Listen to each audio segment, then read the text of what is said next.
morning, everybody. Thank you for joining us today, Tuesday, on the Daily Huddle. I'm super excited today. We have a guest with us, an alumni of the Daily Huddle. This is her fourth time, we think, Laura West.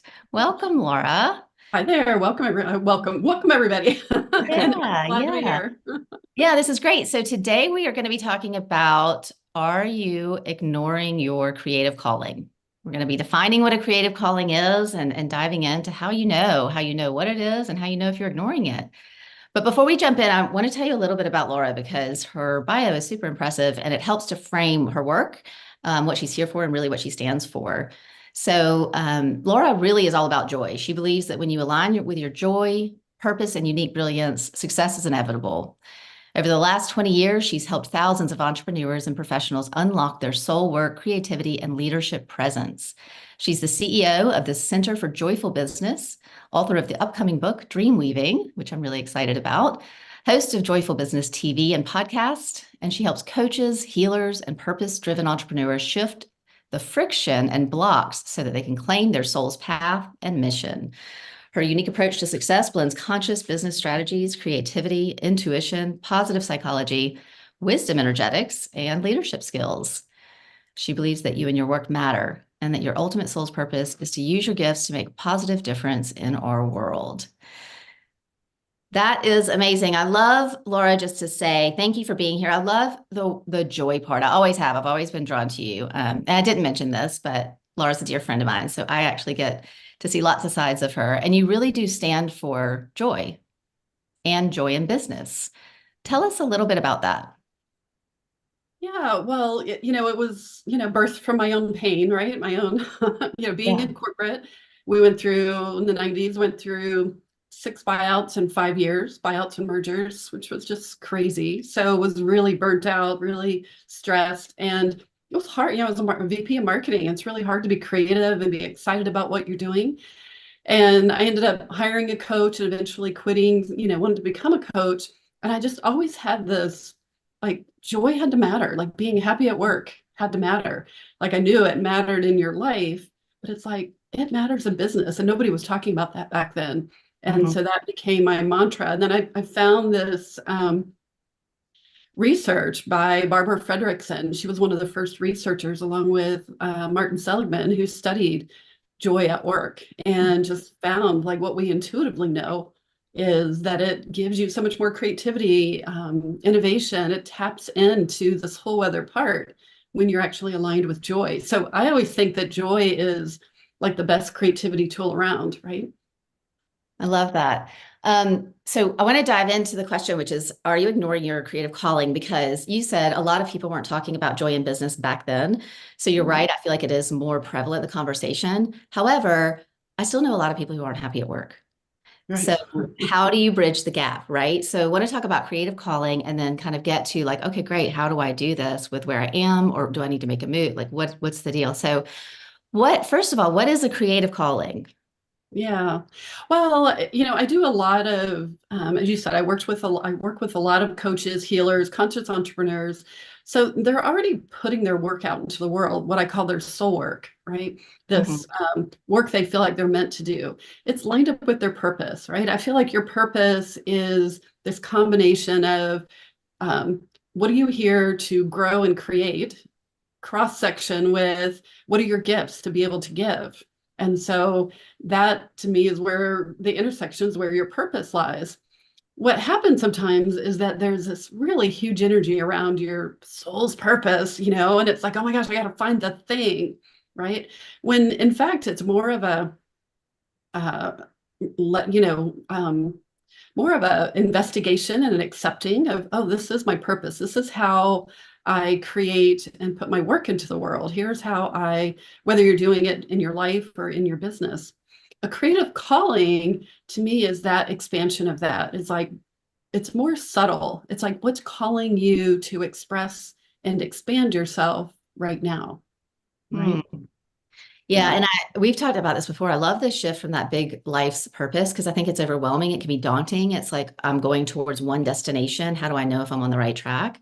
Yeah, it's right or wrong. And it almost has an energy. I mean, I love purpose work, right? We do a lot of that, but we have to kind of calm down that desire that we have to grab it, or that somebody's going to ordain us with, here's my, soul's purpose type of thing.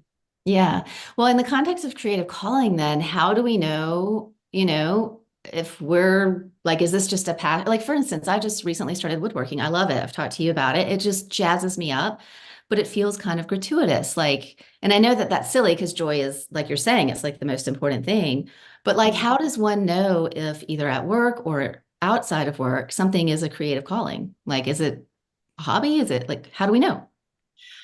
Yes. It's, and I think that's where it's like creative calling is, where is your heart calling you next? And it's like, what wants to expand? And so if it's woodworking for you right now, it's woodworking for you right now. It's like, there's something about just saying yes and Hmm. getting curious about it, listening to Hmm. where the energy is calling you forward, where your heart's being called forward, and Hmm. being really wildly curious about it. Maybe your woodworking is going to become this business. Maybe it's just this really beautiful thing that you do because it brings you joy. Maybe Hmm. there's something in between, right? Hmm. But it's like I think often we want to make our creative calling that it has to be business. It can be, Hmm. it can show up in our life, or it can show up in our business. Hmm. Or sometimes we start doing a creative endeavor like woodworking or art journaling, and then we start bringing it into our work, right? Hmm. Eventually it kind of comes in together. I think I hear you saying, like, which is hard for me, trust the process. Yeah. Can we It's control the process? Is that an option? yeah, yeah, it's trust the process, right? And it's like sometimes we're so trained, that we can't, like, we all talk about joy. Like, of course I want to be joy. Of course I want more joy in my life. Right. I want to be Right. happy. But during the day, it's like we often withhold that from ourselves, right? We often have this way of like, oh, I'll get to the joyful thing once I get my chores done, right? That kind of thing. And what if, like, to live a happy life is where you embrace it now? And it's like giving yourself time and permission to buy the tools, spend the time doing the woodworking, buy the big saw, right? All Yeah. those things. Yes. Yes to that. Um, okay. So I guess what keeps coming up for me, because again, like I said, I know a lot of people who aren't happy at work, and I've been one of them over the past several months, year or so. And so what do you do? You've got this creative, like, what if you're in work or your business is you're really struggling in it? Like, how do you weave that in? Because it's so easy to be like, well, just go do something joyful or quit your job or you know what I mean? Like, how do you Yeah, bring this in or make it practical in reality when people are really going through things? right. Um, Well, part of it is recognizing the signs, right? That you're not listening.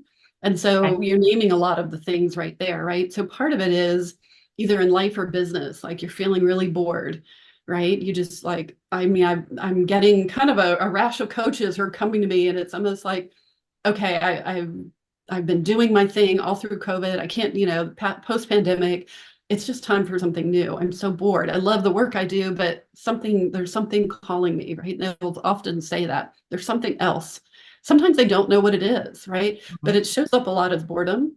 Sometimes Okay. it can show up as a restlessness or irritation. Like you Okay. just kind of are not satisfied with what you're doing that seemed like you were satisfied, a few months ago or a few years ago, right? You might even have kind of a low level of sadness, of like, and that often to me is as people are not expressing something, that it's being held back. And so the antidote to all of that is to get curious, right? Is to get curious and start noticing where is your energy calling you? Where does your heart go? Ooh, sometimes it's a little oof, like, huh, look at that woodworking Pinterest board, Sometimes it's really big, like, wow, what if I repurpose this thing and do something new? So sometimes it's really big. Often you won't understand it, right? So I remember back in 2011, it was kind of post that big recession. I'd gone through a really hard time in my personal life. And I was sitting on the back deck journaling, and I just kept getting this call to go to Vancouver Island. I was in Atlanta. Go to Vancouver Island and take this creativity class where I would learn how to basically draw doodles on the walls on big murals. And it's called graphic recording, and it's like where there's a keynote speaker, and I did that for a number of years, but I didn't know why I wanted to do it. I just felt like it would be soothing to my soul. So I Mhm. think, being curious, willing to see where the energy, things that are popping up, the clues, I always call them the clues. The universe communicates through us, through our soul, and through our imagination. And we'll get these clues, right? Where there's these little sparks, these little glimmers. Um, and so just letting yourself get curious. So often we get I don't know, a bit chastised for being online too much and, going down these rabbit holes. Sometimes you need to give yourself permission to go down some rabbit holes, right? And just get curious. So that's what I did with the graphic recording. I was like, well, what is this about? And I didn't know what it was about, but I just started getting curious about it. Next thing I know, I booked, this week-long adventure there, and I wasn't sure what I was going to do with it. But then when I came back, I just started practicing it. Next thing I know, I'm at a conference doing these 10-foot murals for 10 different keynote speakers. And it became a thing that I did for about 5 years and traveled around the country doing these murals. So it became a whole extension of my business. I did it for people's books, all sorts of opportunities opened up, but I didn't know that's where it was going. I was just following a creative calling. Okay. Wow. So paying attention to what jazzes you up, and you're saying that a lot of the signs are for noticing that you're not really living into that are like boredom, restlessness, I'm guessing irritability, short, getting really short at different times. Yeah. Yeah. Is there anything else other than that? Because like that could just sometimes that's just a bad day. Is that sort of like an ongoing thing that you're starting to notice? Like I just feel like this like a lot. Yeah. I mean, if you just have it, on me, yeah, everybody has a bad day, right? But if you're noticing it over time and you're kind of like, what's going on, and all of a sudden you're like, um, you're feeling this, again, it's like over time. And sometimes it doesn't make sense. It's like, my life is good. What's going on? Right? Sometimes your life is good. It's like, why do I want to go take this creativity workshop somewhere else? Mm-hmm. Um, and sometimes you just trust those curious paths, that are put, those opportunities that are put on your path. Um, and then sometimes it's like you have to carve out the time, right? Because like we might get curious about something, but then we don't carve out the time. I know you have a busy life and it's like you're doing this woodworking thing. You've had to say, I'm going to make space. I'm going to make time for it. I'm going to designate a time to just play with it and be a beginner. And I Mm-hmm. think that's often something that holds people back Mm-hmm. is that to get curious about something, they're like, well, I'm a beginner, and I don't know about this guitar playing thing, or about writing a book or whatever it is that might be calling you. Mm-hmm. And it can look a lot of different ways. I'm getting ready, starting to get ready, fixing to get ready for doing a walk in northern Spain in September. And I would say it's a creative calling. It's just called me every time I've heard other people talk about their walk. I have a big birthday coming up, and this feels like a personal creative calling, where I'm gonna, walk for 2 weeks and just unplug and fill my soul, right? I think a creative calling is something that fills like missing pockets in your Mm-hmm. soul, right? And I'm wondering, you've described like beautifully, like how, especially with like the recording, how you went to the workshop and then you did the recording and then now your walk. Does it ever happen that like you start down this path and like you get really either frustrated, scared? Like I'm imagining if this is something new to you and it's like, oh, no, thanks. Like talk a little bit about that when it's not like Sure. a beautiful flow. Yeah, and it sounded like it was beautiful flow, but it wasn't always a beautiful flow, you know. Yeah. Yes. And I remember when I came back and I was like things intersected, the universe brought me this opportunity to be at this event in Atlanta, and I remember putting up my paper on the wall and I was kind of all set, and all of a sudden I could feel my body was like freaking out. And my back was to like 350 people. I'm like, what am I doing drawing in front of 350 people? Have I lost my mind? Like I don't know how to draw, right? And then you just, obviously I'm there doing it at the point. So I just breathe through it and take that first step. But I think Mhm. that same thing applies is, it's like you can go through life not doing it. right? And or you can go through life and say, you know what, I'm going to give myself permission to be a beginner and to be curious and just see where this is going to go. Mm-hmm. So lots of times I have people come to me, they're already really successful coaches, healers, but they're feeling that like there's something more, there's something this next level Mm-hmm. or this next thing, right? They can just feel this calling. And sometimes it's crystal clear. I want to go, I used to be in HR, I want to now create a whole program for HR consultants. Other times it's like, I don't really know, but there's the stirrings, right? The restlessness, the boredom, there's something more here. Mm-hmm. And I think it's one last question before we open it up because I want to open it up for questions and see what's coming up for other people. But I think one thing that's coming up for me is, I went through a period where I was not really satisfied with the work that I was doing, and I couldn't just jump off and make a quick shift or anything like that. And I was trying to figure out how do I do this? And that's actually partly what I did with the woodworking because that gave me joy and I could kind of compartmentalize. But Right. like, what if there's not that? Like, is there a way to bring this into a situation? Let's say you're just on Zoom all day or whatever. Is there a way to bring this into that to bring a little bit more joy there?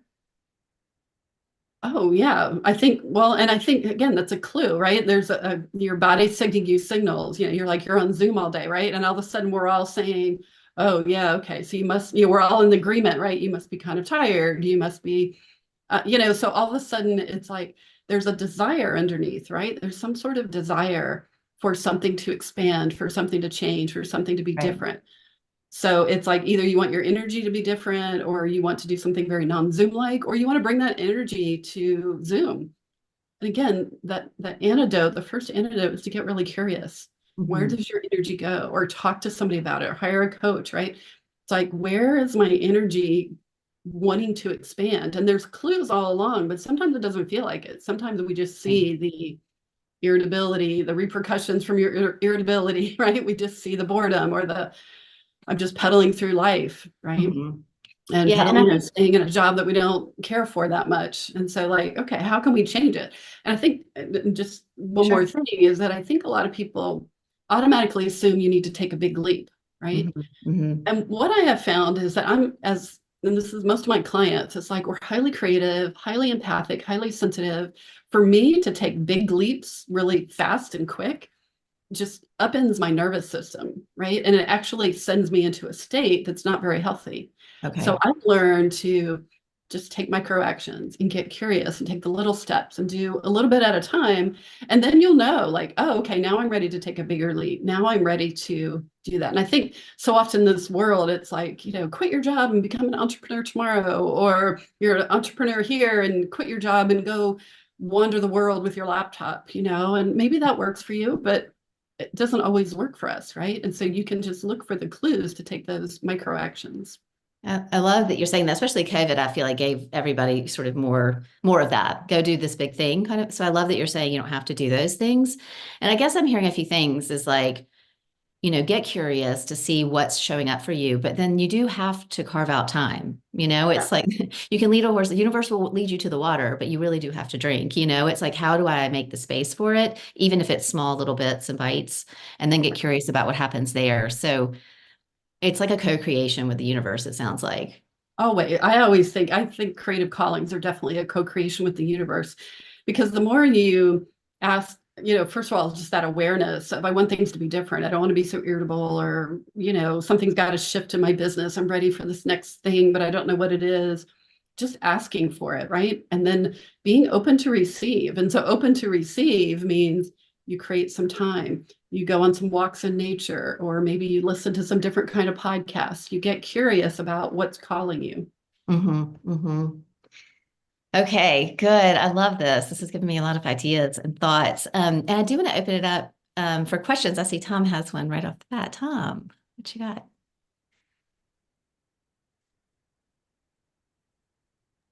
Cool. Thank you. Laura, good morning. Good Good morning, Catherine. morning. Hey, good to see you again.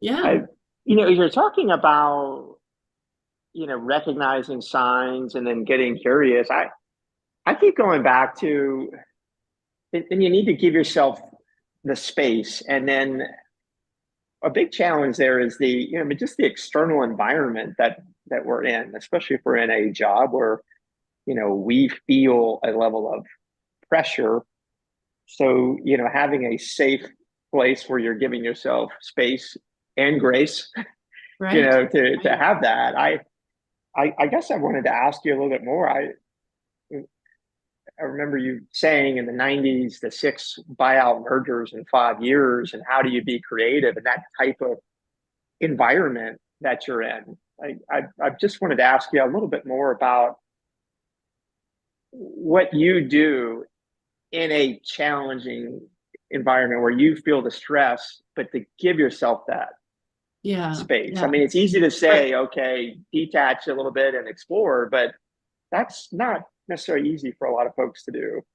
It's not. It's not. And it is a way of thinking and a way of being, right? And so there's something to acknowledge that it's just so easy to be like, well, I can't do it right now. I'll do it when, things shift, when things get better, when things lighten up, that kind of thing. There is it becomes part of like taking healthy responsibility for your life, right? Healthy responsibility for your ecosystem, right? Your environment. Um, and so I was just teaching this responsibility formula yesterday to a class, this program that I'm doing. And the responsibility formula is the first step is to recognize. And so that's what we're talking about. Recognize that something's off, that something's wrong, right? The next step is to acknowledge the impact. So you can be going through this high, the pressure and things like that in life or in all these buyouts and things like that, but you've got to recognize and acknowledge the impact. And so when you get to a point taking responsibility to say, wow, this is impacting my health. This is impacting my relationship because I'm so irritable all the time. This is impacting something where something needs to change, right? And then there are 2 other steps. The next one is forgiveness, like giving yourself a little compassion, not beating yourself up that you've been going through these buyouts so terribly with your family and your relationship suffering or something like that. And then that allows you to go to the state where you can actually change and the transformation will actually stick, right? If you don't go into that compassion, forgiveness place, then we're going to keep trying to, that's where we keep trying to do something, right? I'm going to go work out now. I'm going to go walk in nature. I'm going to start art journaling or pick up pickleball, right? Or whatever it is. But when we go through that compassion of, okay, something in my life needs to change. It's okay. This is where I've been. Now, where do I want to go? And taking that healthy responsibility. It sounds like you're essentially prioritizing, and you're doing it in those steps to then get you from here It to is. where It you need to is. be. It's prioritizing, but like baked into that prioritizing is taking responsibility, right? And I think so often we can feel victim to the 6 buyouts and mergers, right? We can feel victim to, well, this is my time in my life where I have all these, I have little kids and I'm doing the carpool and all the things. And not saying that there are seasons in our life, right? And so the season in your life when you're really in the thick of things may not be when you go start a whole side business, but you can start the little bit, right? Okay, what is the gift I'm going to give myself? Friday, I'm going to stop at 3 o'clock and I'm going to do something for myself. Or I'm going to wake up a half hour earlier and just do some writing about it. Or I'm going to take an online class. Good. Thank you. Is that helpful? Yes, very much. Thank you. Right. Yeah, I love that. It's the practical ways to carve things out when, you are really busy or, do feel like you can't do it. So thank you, Tom. Thanks for the question. And Yeah, Sorrel great. has his hand up. Sorrel. Hey, Sorrel. Good morning, Laura. Welcome back. Thank you. Thank you, Catherine, for the thought-provoking conversation.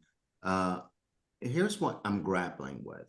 Mm-hmm. Is there such a thing as this is my creative calling, and yet I'm pushing back on it and not feeling joyful in a specific moment? Mm. Could it be that, yes, this is my creative calling, and I'm just not feeling joy now? That maybe getting into my creative calling brings joy, as opposed to seeking joy elsewhere. I'm not quite formulating the question right, but that's what I'm grappling with. The question is, yeah, I'm trying to understand your question, is that you're not feeling joyful now. And so, And yet this is the thing that's calling to you. gotcha. Yeah. Well, we Mm. always go through phases. It's like I absolutely love what I do. I've been doing it for over 20 years. And there are times where it's not feeling so joyful, right? And so to me, when it's off, again, it might be a day or it might be a week, but it's like if it's consistently feeling, gosh, I lost the joy, it's like, and I think that happened to a lot of us when we realized through the post-pandemic, it's like, gosh, I've kind of lost that joy. That's where you go back to that getting curious. Well, taking responsibility to be curious, to say, well, what needs to be different? What is it that is feeling off? What is the part of my creative calling that's not feeling so joyful? Is it that it's become very administrative heavy? Is it you're having to create a ton of content? Is it you're just kind of bored and maybe you just need to shake things up a little bit? So I know when you're highly creative, that's especially true. We're not really built just innately, we're not built to keep doing the same thing. And so we often have to take our creative calling and change it up a little, to keep the freshness and the newness. Does that help? Yeah. Thank you, Is that, Laura. Thank you. yeah, Yeah. yeah. Yeah. So, you know, just to say what I'm getting, it's like, oh, Mhm. there is such a thing as being in my creative calling and then doing something that's repetitive, that's kind of boring and doesn't bring joy. So take responsibility, shift things a little bit, and Yeah, yeah. Get create really joy. curious about it. So, Yeah. I think often we can feel that, oh, I'm feeling bored, so therefore I have to do a 180. But Yeah. maybe it's like, oh, I need to get a collaborator. Or like if I look at the path of the daily huddle, right? You keep changing it every year or so, bringing people in to co-create with you guys. You know, things are growing and expanding and it changes the energy, right? And I think often we need to do that, especially if you're a highly creative type. Like, how do I stay connected to my creative calling now? Where is the energy? Where does it want to expand? How do I do it a little different? Mhm. I want to add one thing too. For me, I think, because I'm thinking about the woodworking, there's certain things I really don't like, but I can always go back to what it is that I do love. Like if there's a way to go back to the beginning or what really did jazz me up, sometimes I can find ways in, and that's not just in woodworking. It's like, what does really get me excited about this thing? And then it shifts my thinking, So I wonder if there's something about finding the nugget, the kernel. What is it that really started this whole thing or started the creative calling or Yeah. going? Sometimes it's what's the kernel that started getting back to that roots. And sometimes you've just evolved, like you've evolved, and it's time for a fresh your creative callings. That it's not our creative calling isn't one thing, it's always this evolution. Yeah. Yes. Yeah. That's the how to Yeah. describe it. And which I think is very different from when we talk about purpose, right? When we talk about purpose and it's like feels like this one path. Creative calling, you're going to have lots of creative callings. And so giving yourself permission to be like, okay, what's here now? Yeah. I love that. Thank you. Thank you, Sorrel, for the question. Yeah, great question. And I see Gio's got his hand up. Well, I think it got sort of answered as you guys were engaging with Sorel. But I was going to point to there are some people like myself, and I guess I can't generalize because it's really an experience of my life that I have not find a lot of joy in my life looking for joy in my Mhm. life. It's how do I say it different? It's like joy has such an expiration date for me. It's like in the morning, sometimes I'm happy, and it's like, whoa. And then in the afternoon, what made me happy in the morning is no longer very valid, or it's no longer very strong anymore. And so I often don't reinvent myself in the experience I have of life. I often reinvent myself in the possibility of the contribution that my actions are in the world. And so I suppose um, that's where I anchor myself for the experience of my life. Yes. And this is really me. I really don't find a lot of joy in asking myself if I'm happy or not. Mm-hmm. Because it's so chemically driven, circumstantial driven. I have a big life and there's so much drama in my life. So, and so anyway, I was kind of thinking of that. It was kind of Yeah. sparkling all these Yeah. questions as you guys were speaking. So I wanted to comment on that. Yeah. Yeah.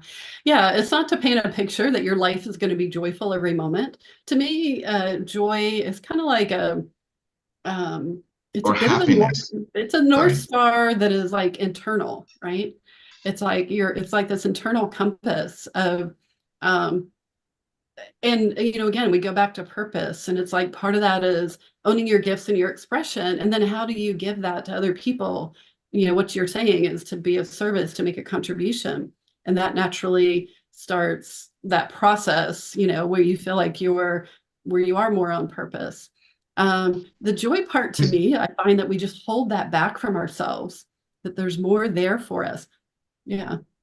I was gonna say one last thought. Like one of the complaints that my significant other has of me, and it really is a complaint that she has. She says, "If you and I are not together, I know you're going to be happy," and I don't like that.